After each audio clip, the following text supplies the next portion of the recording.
तीन व्यक्ति एक सिद्ध गुरु से दीक्षा प्राप्त कर वापस लौट रहे थे। गुरु जी ने उन्हें आध्यात्मिक ज्ञान के साथ साथ व्यवहारिक होने की भी सीख दी थी। तीनों तमाम ग्रंथों पुराणों पर चर्चा करते आगे बढ़ते जा रहे थे। बहुत समय चलने के बाद उन्हें एहसास हुआ कि अब उन्हें कहीं विश्राम करना चाहिए और रात गुजार कर ही आगे बढ़ना चाहिए। वे एक जगह रुके और खाने की पोटली खोली, पर दुर्भाग्यवश उसमें एक ही रोटी बची थी।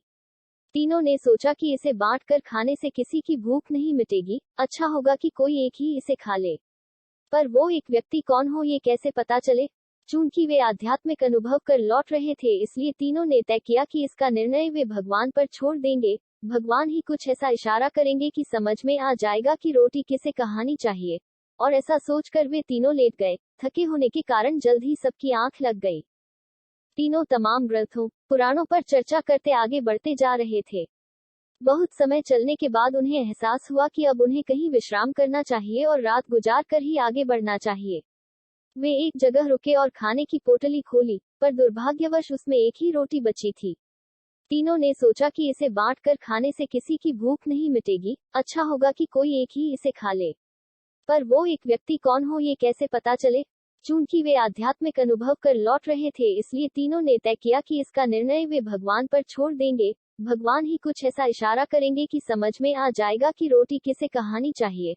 और ऐसा सोचकर वे तीनों लेट गए। थके होने के कारण जल्द ही सबकी आंख लग गई। जब अगली सुबह वे उठे तो पहले व्यक्ति ने कहा, कल रात मेरे सपने में एक देवदूत आए। वे मुझे स्वर्ग की सैर पर ले गए। सचमुच इससे पहले मैंने कभी ऐसे दृश्य नहीं देखे थे।